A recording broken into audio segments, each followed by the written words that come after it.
Hey, I'm Molly Sims. And I'm Emma Gormley. We're two girls obsessed with one thing, beauty. And by that, we mean everything that makes you look And feel beautiful. We're calling on our favorite health experts, industry insiders, and friends to answer all your beauty questions. With a drink in hand. Definitely with a drink in hand. You're listening to Lipstick on the Rim with Molly Sims.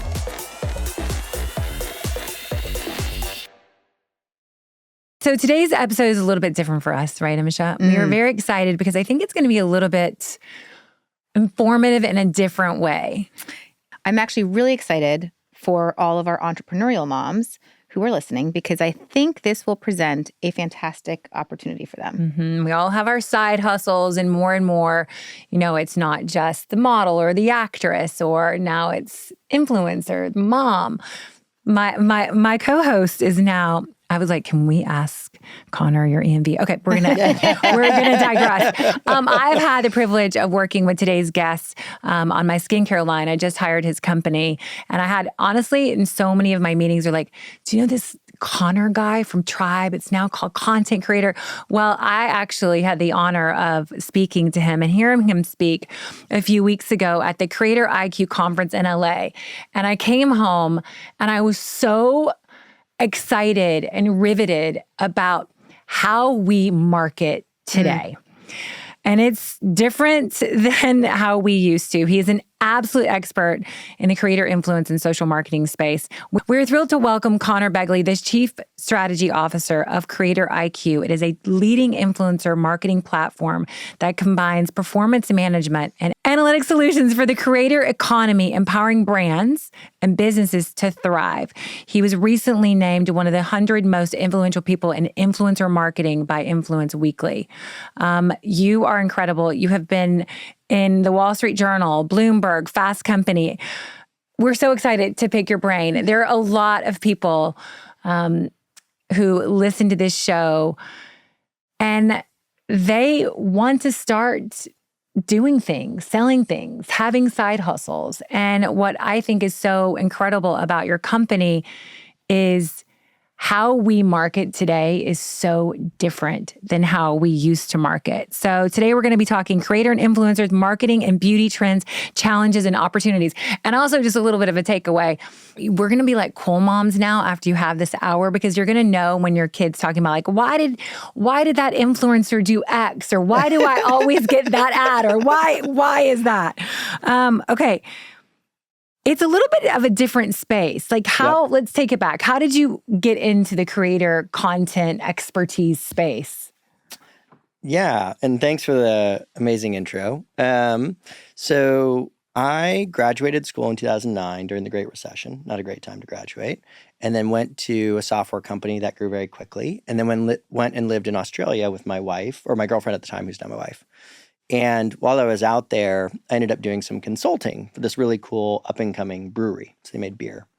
And I was looking around, I was like, what's really weird is all these bars are kind of influencers, right? They might only have like 10,000 fans. And this is pre-Instagram, right? It's like Facebook fan pages, if you remember those.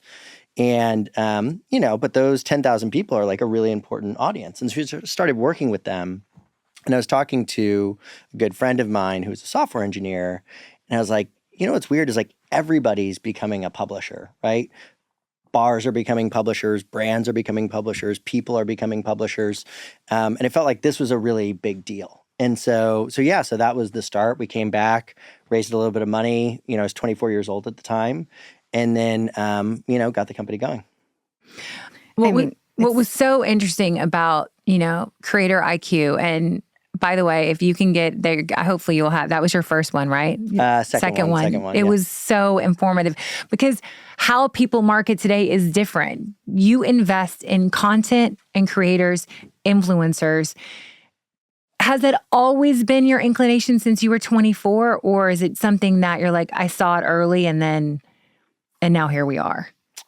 Yeah, I think we actually have an old video that I recorded in like the basement of a WeWork. You can hear the fan in the background. It's my voice when I was 24, if you're curious. But it's like, that was our promo video, and it could be the same promo video today. Like, we could use it today. So it's changed a little bit, but it's always been the same idea. And I think the thing I think about when I think about influencers or creators. And you guys are creators, right? You guys both have large audiences. You're creating content. In a lot of ways, all it is it's an evolution of the publishing industry, right? Mm-hmm. So, Molly has an account. Molly's account will compete directly with, Glamour Magazine's account for attention and advertising dollars and audience. And you're going to create a mixture of editorial content, reviews, tutorials, podcasts, this kind of stuff. And then you'll make money via ads, just like Glamour Magazine would. And so the biggest change is that today, it's so much easier to create content than it was 25 years ago. 25 years ago, you had to print it, bind it, sell it, distribute it. And now, as long as you've got a phone and access to the internet, you can compete directly with Glamour, right? And then separately, from a consumer's perspective, when you're recommending something, that's your name, that's your face, that's your reputation on the line. And so there's just more trust there. And I get to find somebody that looks like me, has similar interests, maybe they had a similar upbringing, whatever it is, which is a much better source of information than Glamour is, right? Glamour's faceless. It's a great magazine, but it just isn't the same, right? And so it's always been the same idea. And it's been really cool to watch it grow into, what it has. How do you feel like content creators can continue, whether they're micro to macro huge influencers? How do you feel like consumers can trust what they're saying and that there's not paid dollars behind it? Yeah, it's a really good question. So in a lot of ways, it's just competition that keeps people honest, right? So if Molly started shilling every makeup brand that would send her $1, her audience would go, this feels wrong. I don't trust this anymore. I've bought a few things she recommended. They're not actually that good. And they would leave, right? And it's really easy to unfollow somebody and follow somebody else. And there are infinite choices. And so what that does is it kind of keeps everybody honest. Because as you guys I'm sure have learned, when you put out hashtag ad, I love this teeth whitening, people unfollow you. They don't like it. It doesn't do very well, right? And so you get this really immediate feedback loop that hey, my audience doesn't like that. And although I made money, it kind of hurt me a little bit, right? This is our, whole thing. She just, I'm very proud of her because we've had, our podcast now for 3 years and she has quit her job, her consulting. Well, she helps me still, but now, you're a full-fledged quote unquote influencer. I will say it's like a pinch me moment. And I think there's an opportunity, which I think, we really want to focus on as a mother, right? Yep. I worked at a startup. I was part of the startup. I ended up starting to find myself sitting in front of a Zoom constantly and getting very little gratification out of it. And this podcast simultaneously was taking off. And I really do. I say this genuinely.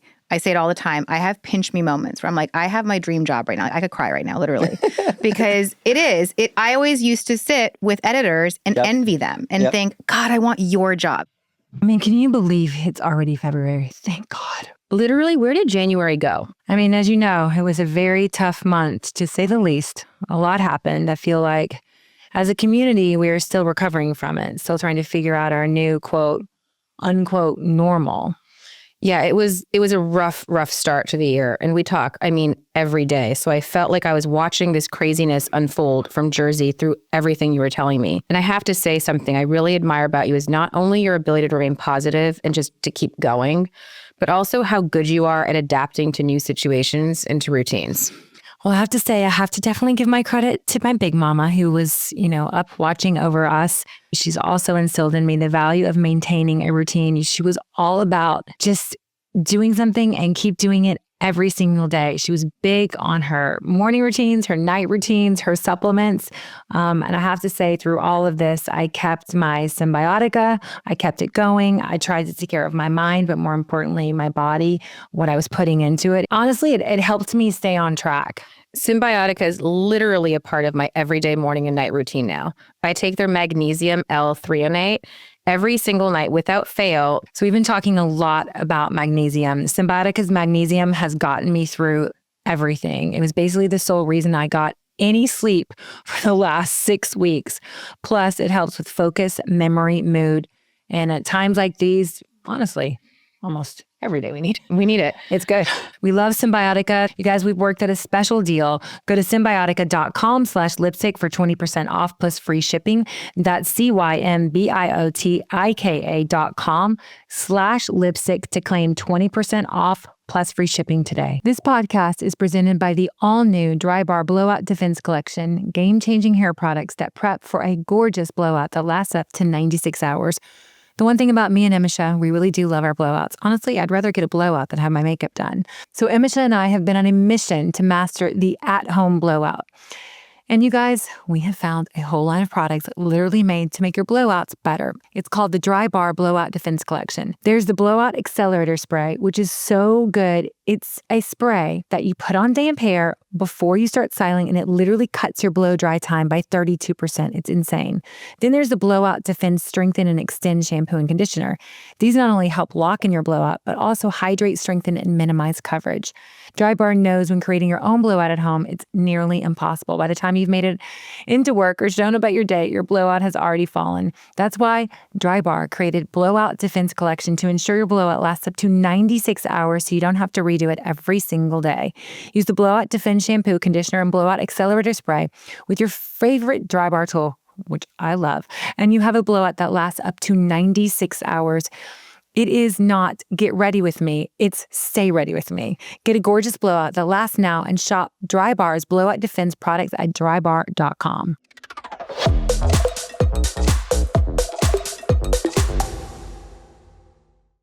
You get to play with the clothes, play with the products, get stuff sent to you. And I was interacting with them for 20 years, right? Yep. And I never wanted to make the switch because they didn't get paid well. Yep. So I stayed on the brand side, working my job and paying for the shit I couldn't afford. And now I feel like, I treat it like a job. I do wake up in the morning, I work out, I sit down and I map out my day and I hustle. Yep. And I haven't hustled like that since my early 20s. But your success is, I think, the reason why Lipstick on the Rim, we have such a strong community, is because we're really, transparent and honest, and we don't gatekeep. So for the most part, of course, we get paid to do things. That's just a given. But the reason why you fucking convert so well is because you really are a shopaholic. You really did buy the Prada shoes that you absolutely have to have, or the t-shirt from Target. And it's funny, when I was hiring your company, we get these lists of these incredible, and he's going to break down what is a micro, a macro, and a nano, just so everybody kind of understands this lingo. But it was really interesting to see, who did what for this brand. And I think that's the power of your company. I think that is so fucking genius. I can't even... I feel like you know a lot about me, and I'm so nervous right now. I'm like, what does he know? That was what you think. But I think to go back to, I think it's really interesting. And again, one of the things that I think is fairly misunderstood, like I create content too. I just started doing about a year and a half ago. I was like, how are we not doing this? And I started doing it on LinkedIn, which is different than Instagram, whatever. But I now generate more traffic than every other content channel we have combined as a company, right? It's unbelievable. Which is nuts, with a fairly small audience. And I think similar to you, right? Like your channel generates you some income, I would assume, but it's not paying all your bills, right? And so what happens, I think most of the creators that are out there, similar to Molly, like it's supporting some other kind of business as well, right? I don't make any direct income on my LinkedIn, but it drives my other business. You have a car dealership that does tutorials or reviews on different cars. They don't make any money off of that, but it brings people to their car dealership, right? And so I think that also is another way that people keep honest. Back to your original question. I find for me, I use affiliate links, and I'm very honest. I link it. I always say, when I do my Substack, I say, hey, just if you choose to buy this, which you probably don't need because I don't need it either, I will make a percentage of the sale, right? Yeah. So I try to be really transparent about that. And it's also why I end up taking less paid deals, because I feel like, I've always been someone that is very passionate talking about the Prada shoe. I'll be like, it's, by the way, mindless, but it blows my skirt up. But I will make money on the affiliate, and I'd rather do it that way because it does feel more honest. The number one complaint when you survey creators, right, is being forced to do content that's not in their voice or doesn't align, or it's just, the brand's just like, I need you to say this, here's the paragraph. And frankly, I think when you talk to creators, I'm sure you guys have, they leave a lot of money on the table, the good ones, right? Like they'll have Do you deals know come how to them. much money I leave on the table? You cannot imagine how much money, but I can't do it. And I think, for our audience, my community and Misha as well, like they know. Yeah. They see Like through they it. know. They know you're not doing that. They know. And I know, more importantly. And I know who I follow and I know who I trust. But can I digress just so our audience, I just want to make sure everybody knows what we're talking about. Okay, micro, macro, and nano. Will you explain the difference in the influencer, like who they are? Yeah. So a few things, right? Those are just terms for like how big is the influencer, right? And so about 5% of influencers, and I'm excluding like consumers, right? So these are people that are trying to do this. About 5% will have over 1 million fans. You'd call those a macro or a powerhouse or whatever. And about 80% of them will be between a few thousand fans and 100,000 fans. So that'll be 80% of the group, and then 15% are in between of that. And those are typically the smaller ones that we call micro influencers or nano influencers. And I think one of the things that's really interesting is if you were to look at the brands, right? Because that's mostly who we work with, right? The brands that do really well actually do really well with the little guys. They outperform there. And the reason for that is, you want to build a relationship with Kim Kardashian back when she was Paris Hilton's assistant, not today, right? Yeah. And you want to build that relationship over time.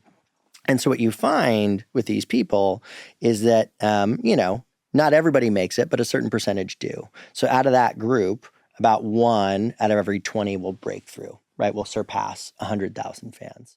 And then similar to you, right? Once you start to get near that threshold, you go, oh shit, like I can do this, right? Like I can do this full time. They quit their jobs. They really dedicate time and effort to it. And then it starts like a snowball, right? So 1 out of every 4 will surpass 300,000 fans the next year. And then 1 out of every 3 will surpass 1 million fans. And so those are the different designations and how to think about it. When I decided to do this full time, I was like, I'm going to dive into how people perform and what they're doing and what should I be doing. Yeah. And it's very interesting to me to see some influencers who I think aesthetically, like their page looks amazing. They have 500,000 followers, call it. And then you look at their real views. Yeah. And you're like, they don't have more than 7,000 views. I get like anywhere from 20 to 50. I have some that are in the hundreds of thousands. And do you think that they've bought their followers? And if they have, why do brands continue to engage with them? Like that is like a big question I have, because to me, there's a real trust factor there. Yep. And I feel kind of hoodwinked. Yeah, you should. So it's one of two things, right? Either they bought the followers, or sometimes people build a big audience up over time, but then the audience loses interest. They stop engaging. And so, even though they got the followers the right way, they haven't, maybe they started shilling shitty makeup all the time or shitty products and, they lose trust. So it's one of those two things, either of which are not good. The way that we measure things, I don't care about followers. I actually don't look at it at all. The only thing I look at is engagement. So when you post something, how many likes and comments and views and shares, et cetera, does it get? Because even for, let's say LeBron James does a partnership with Kia, right? That's going to get really low engagement. He doesn't even fit in a Kia. He clearly doesn't drive a Kia, right? And so, but if he releases a new pair of shoes that he's been working on for a year and he wears them in the game, like that's going to get really high engagement. So we want to value those two things differently, right? Even for one person. And so why do brands keep doing it? Usually it's unsophisticated brands or a PR agency that's not being like really honest with their, with their client and is just showing them the kind of flashy numbers. And I think that's why your company has grown, substantially in the past few years, is because you work with brands and you can say, this does not work. Here, we can show you. Yeah. That's pretty incredible. So how say I'm a mom, I live in Chicago. Yeah. I decide I want to try this. Should I A, try it, and B, how hard is it now? Because the landscape does feel like everybody and their mother wants to be in the space. Yeah, I mean, it's it's a job, right? Like you talked about it as a job. You got to really love doing it, right? So you got to really want to do it. Like you're like, I wanted to be a journalist, and that's really what you're doing, right? So I think you have to be really into it and really excited about it.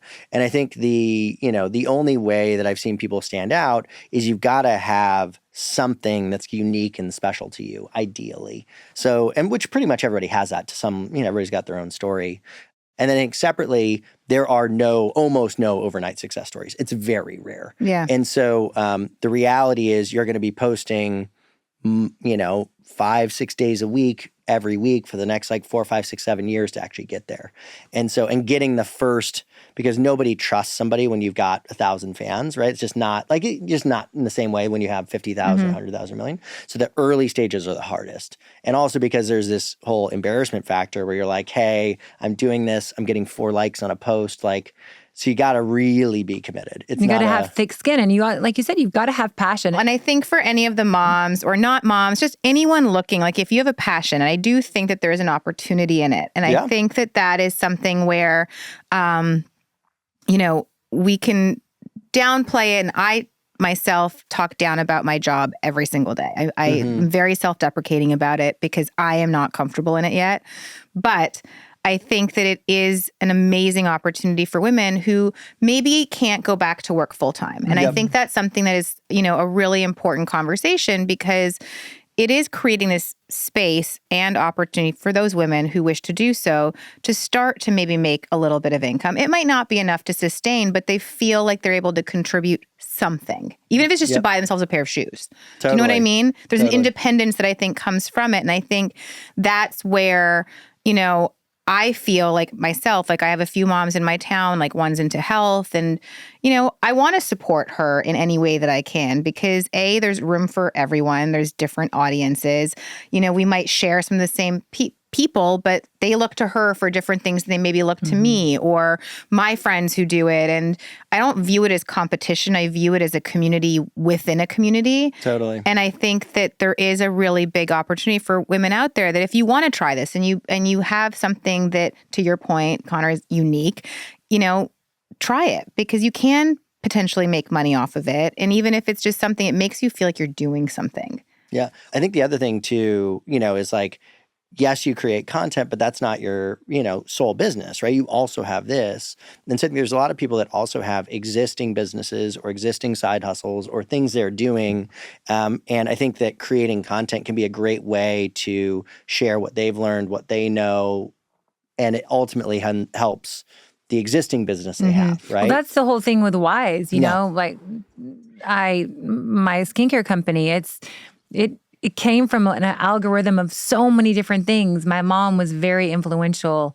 She passed away in my life of, trying to be wiser, trying to help me, trying to help other people. That's into Wise. Yep. Looking good. If you feel good, you look good. If you look good, you feel good. For us here at Lipstick on the Rim, our community isn't just focused on what you're putting on your face, but what are you putting in your bodies? How can you be excited? Your minds. How can you be healthier? How can you feel better about yourself? And it's, I agree. Your content that you're making doesn't have to go just for one specific thing. That I think has been, truly beneficial. I know the podcast has been I learn so much every week when we have our guests on. We take notes. Yeah. We're like, what is happening? It's you're starting to get invested. And I think, a lot of people put themselves down, including her.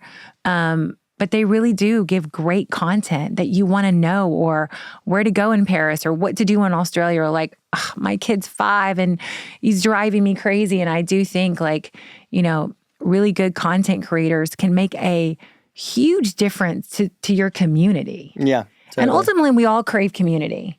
Yeah. We really do. Well, the other thing I think about too is, or that was helpful for me in the creating content, which is more business focused content, but is it forces me to collect my thoughts and write them down and really think about it. And I think that processing part of it is actually really valuable too, just for yourself. And on the podcast front, we've got a podcast. I started it just before the pandemic, 4 years ago. And you just meet so many interesting people and you build these relationships and you learn. And so yeah, there's a lot of benefits to it outside of just, the money itself. Also just the public speaking of it all. I'm always someone do a Toastmasters for because you've got to talk, you've got to, keep on track, you've got to, you've got to do what you've got to do. Mr. Beast said he did 100 YouTube videos before he hit 1,000 views per video, right? And everybody looks at Mr. Beast like he is today, but he's like, you've got to get at least 100 videos in before it even counts. And so, yeah, it's, yeah. Let's switch gears and talk a little bit about brands and how you can help brands. Will you explain kind of what you do for different companies and brands out there? Yeah, so we work with brands. The categories that we focus on are categories where social media and influencers are a big deal. So that's going to be beauty, fashion, entertainment, food and beverage. We'll work with all the big guys as well as a lot of the up-and-coming cool brands. So we'll work with Disney, Netflix, Coke, Pepsi, Nestle, LVMH, Estee Lauder, et cetera. And then, they use us for two things. One is, how do I do this better, right? Because there are some brands out there like Celsius, right? You mentioned energy drinks. They're valued around $15 billion, growing 100% year over year in revenue. And it's all influencers, right? Like they get more coverage on social media than Coca-Cola does, which is nuts, right? This crazy. Is Celsius is getting more than Coca-Cola. And you can see it, right? Everybody's drinking Celsiuses. And so they want to know, well, how do I do that, right? How do I replicate that? Mm-hmm. And so part of it is us teaching them how to do that. And then part of it is us providing like tools. Like you mentioned data, like, his data system, a lot of data. His list, his data system, and it's incredible. Like, I think you either believe in it and that's where the future is. I mean, I think especially, in the beauty industry, that was our first big category and is still our biggest category. And it's like, you have to think about from a consumer's perspective, like I'm trying to decide what lipstick to buy. Where do I go? I could buy a magazine. Yeah, it's kind of a shitty source of information. Like I could, go and read Sephora reviews. Like those are cool, right? Those help. But it's also not like a person. I don't know who they are. Or do they know what they're talking about? I don't trust them. Yeah. And so but it's like, hey, I know this person. I've followed them for years. They generally give me really good advice. We've got similar tastes and styles. And they say this is the best thing in the world. Like, okay, yeah, that's a pretty good source of information, right? And so I think when you think about that as a consumer, it's like, well, where else are we going to go, right? And so I think that's part of the reason it's done so well. And at this point, if you look at the big companies, I mean, they're spending half of their marketing budgets or more. Well, the graphs and the statistics that he showed at the CreatorIQ content, the conference was incredible about how much of the marketing dollars are spent on content creators. It's crazy. It's crazy. Yeah. It's nuts. And I think the big thing that's caught people's attention is you've just had so many success stories at this point that you can't really deny it. It's like Rare Beauty, right? Selena Gomez's line is at like 300 or 400 million in revenue, like that. You have Drunk Elephant was acquired for 850 million, Tatcha for $500 million, Charlotte Tilbury for over $1 billion. You just have there's like a dozen plus $1 billion acquisitions that have happened built on content creators, built on influencers and content creators. So now, what about AI? Because I think that is a very interesting. I don't quite know how to navigate it, and how is it impacting content creators and the social space?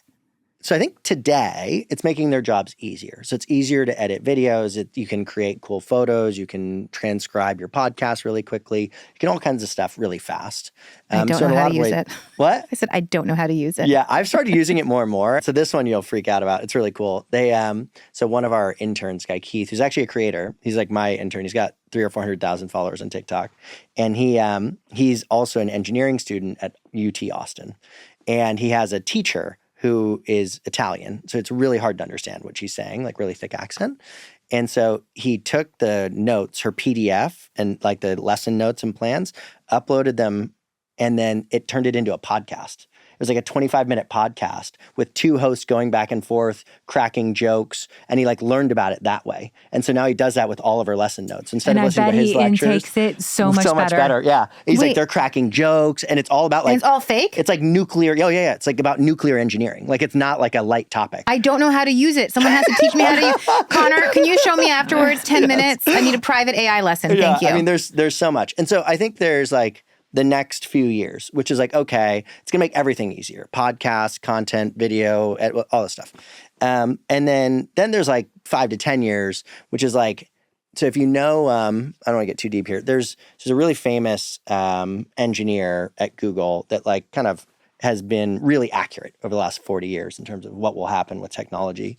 And basically what's going to happen is around in the 2030s, it's like over the next, call it 10 to 20 years or so, computers will be as smart as a human. You have a computer that is fully, and it's kind of already there really, but let's say over the next 10 years. And then 10 years after that, It will surpass. it's going to be 1 billion times smarter than a human, right? But where's the EQ in that? I don't know. I mean, I don't know. But again, it's going to be 1 billion times smarter. That's in about 20 years.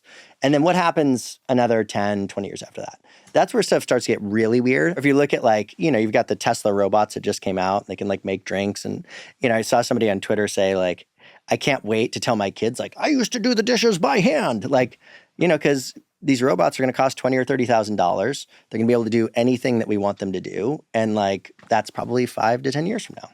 It's going to be a weird world. It's going to get really weird. It's crazy to think about. That's really scary though. To me, that's scary. Do you think there's anything that will halt it and like it go back a bit? No. You don't agree? Unfortunately. So, or fortunately and unfortunately, like it's going to be great to have like a personal robot that mows the lawn, does the dishes. Yeah, does but every that takes chore. away people's jobs.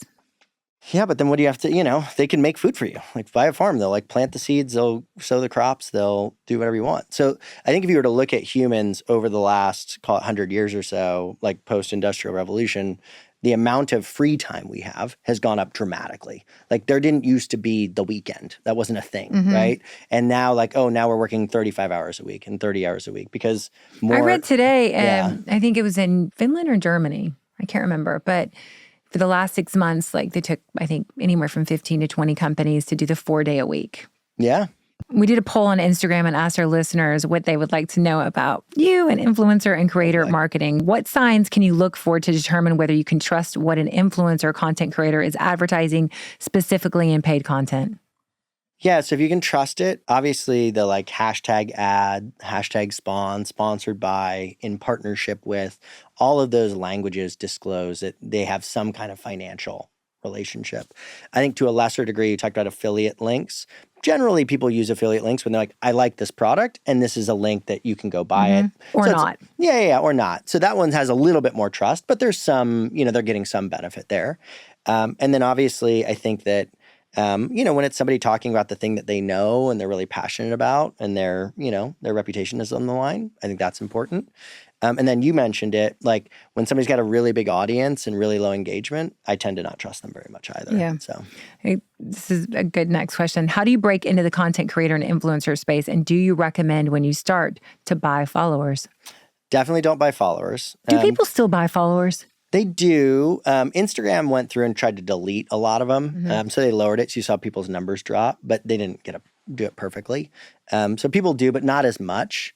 Because what happens now, the reason it's a really bad idea is the way that these social platforms decide where your post is going to go is based on what they call engagement rate. So if you have 100 fans and 10 people like that photo, then your engagement rate is 10%, right? 10 out of 100. And so the higher that number is, the more people it will get shown to. And so if you buy a bunch of followers, they're not going to engage, which means your content's not going to do Now, there's something that called ManyChat. It's basically automated content links. So if you post something on Instagram, it creates automated comments, right? So if I want, like, say I post a grid post, right? And it makes it easier for me because I'm one person doing everything on my own. What I do is I have a link that I'll say, and you see it constantly. Like you see it on Instagram, comment shop, comment blazer, comment link. And as soon as they comment on it, what I have found, which is so interesting, is the engagement goes through the roof because people comment, I want to shop whatever it is that you're hawking over there. And then it automatically responds to them. And it gives like a variety of different answers. ManyChat. Cool. And MANY? MANYCHAT. And then I think what happens is that it then bumps you more into the algorithm with Instagram because that post is being so highly engaged. So my only advice on that kind of stuff is it's great. Do it. Try it out if it works. I don't think it converts as much, though, which is very interesting. Yeah. I think that in general, you want to focus on creating really good stuff, building real relationships, right? Like commenting and replying to every single comment that gets put in there, right? Like DMing people when they first follow you, hey, thanks so much for following me. Let me know if I can ever be helpful, right? These are the kinds of things, like you want to do it the right way as much as you can, right? Because I think that compounds over time, which you guys have done. My whole being, I wasn't the prettiest model. I wasn't but I worked hard. I made relationships. I were good. My clients were good to me. I was good to my editors. My editors were, but I built those relationships that I've had. I mean, I'm like a cat that doesn't die. I've had literally so many, from modeling to hosting to acting to podcasting, whatever. It has been built on relationships. And I think sometimes we forget that because I've had this, struggle, and I'm like, seeding is one thing, intentionally seeding, intentionally having, commuting, responding back. It's very important to keep those relationships and to make those my whole world is built on that, even today. Yeah. I mean, again, I think about, there's a person on the other side of that comment. There's a person on the other side of that follow. And if I followed you guys and then I got a personal message like, hey, thanks so much for following me. I saw that you lived in, North Carolina. I might be out there in a few weeks, a few months. I mean, if you want to grab coffee, right? That person go, oh shit, that was really cool. That was a really special experience. Or if they comment and you reply, it's a really special experience. And I think that, again, behind all these numbers, there's people. I think people forget that though. People forget your person. I think brands forget that. Yeah. It's like, I remember this brand that crushed it. They went from 2 million to 75 million to 150 million in revenue over 3 years. And they kept talking about community building. I was like, well, what do you mean? And he's like, well, here's an example. He's like, we started an Instagram account and we had 0 fans. And we got our first fan. And what did we do? We shot him a note like, hey, thanks so much for following us.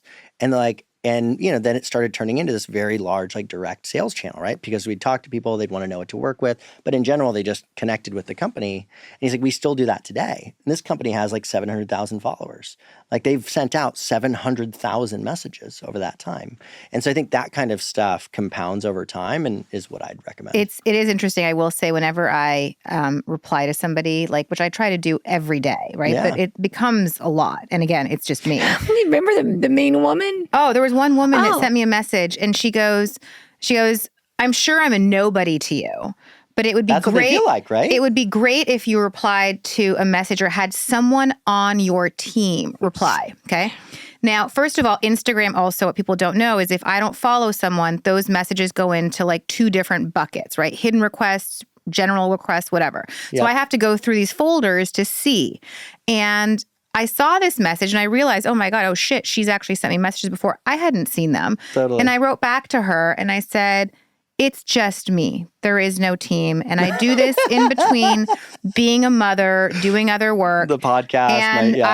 And I apologize and I'm so grateful. She never responded, but then continues to now send me messages. And but there are people that you can feel forget that there's a human on the other side of it. Yeah. And then what is so funny is when I do reply, someone's like, thank you so much for responding.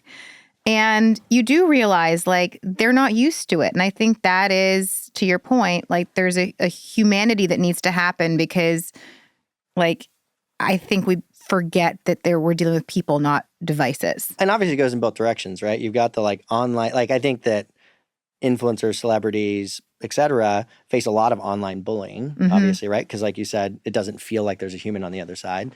But on the brand side or the creator side, that creating that human connection is the way to win. If you know Tiffany at Drunk Elephant, right, sold for 850 million, she spent 2 to 4 hours a day, every single day on Instagram, 2 today, personally responding to messages and Yeah. I don't know. I think that's what wins.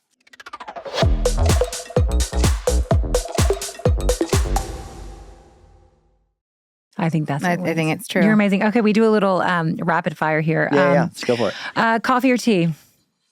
Ooh, neither. Well, I used to love coffee and then I wasn't sleeping well. And so I stopped drinking coffee and I started sleeping well. So now occasionally I drink coffee and then my wife kills me. I love it.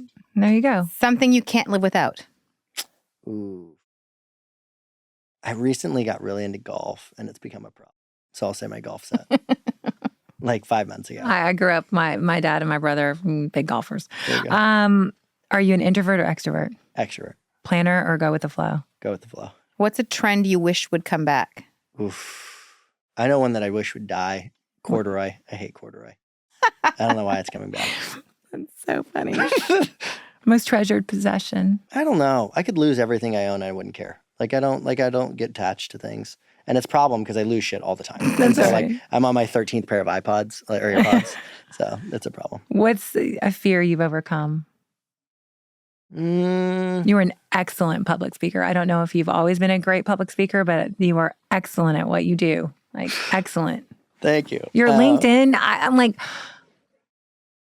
I know it's content, but I'm like, I am now fucking following LinkedIn now. It's an underrated channel. So a fear that I've overcome, I wouldn't say I've overcome it, but I have a really hard time doing things I'm not good at in front of other people. You know, like if it's like a sport and with a family, like we used to have this thing called game day, where it was like, you know, this Leave It to Beaver thing we would do in Michigan with my wife's family. And, you know, there'd be like 15 games. And like, when I first got there, they'd been doing this for like a decade. So I come in fresh and I just shit the bed. I don't do well at all. And like, that is deep anxiety creating. Like, I don't like to do things I'm bad at, especially in front of other people. Yeah. So. Good. We always ask every guest before they go, what advice would you give your 10-year-old self? I don't know, just soak it in. Like, don't take it so seriously. And I did kind of. I was pretty go with the flow anyways, but like even more so. Like, it's all going to be all right. Yeah. You know, you're going to be good. And also, I think, you know, at 20, 24, you don't always have to have it all figured out. I think that is, you know, I love that you're like, oh, let's try this. Let's do that. I wish kids today could just try things sometimes. And I think that's where this whole world of influencer marketing content, they're trying things more. Yeah, I agree. I think it's a good attitude. I do too. You're amazing. Where can everybody find you? Best place to find me online, if you want to do LinkedIn, is LinkedIn. It's so good. Conor M. Begley at LinkedIn. You'll find me there, CreatorIQ. And then CreatorIQ is the company. If there's any brands listening, he has a wealth of information, a lot of lists, a lot of crazy data that I can't understand, but I'm starting to. And if you're a mom listening and you want to try. Go Try for it. Put yourself Do out it. there. Do it. The worst thing that can happen is you get 3 likes and Exactly. who cares? And maybe one day you'll have more, maybe you won't, but just give yourself the chance to try. Yeah. I You're agree. awesome. Thank you for being Thanks, on. guys. That was fun. Appreciate it. Thank you. Yeah. Thanks for listening to Lipstick on the Rim with Molly Sims and my ride or die, Emisha Gormley. We are so excited to bring you guys along on this journey with us. You can find us on Instagram and TikTok at Lipstick on the Rim and at Molly B. Sims. Or you can go to my blog where you can dive just a little bit deeper into my favorite products, trends, and more at mollysims.substack.com. And don't forget to check out our video episodes on my YouTube channel, Molly Sims. This podcast is a production with Sony Music. I wanted to give a special thanks to my team, Rosie Cummings, Kenna Ryan, Safine Kevorkian, and everyone at Sony Music. Don't forget to listen and follow wherever you get your podcasts so you never miss out on the fun.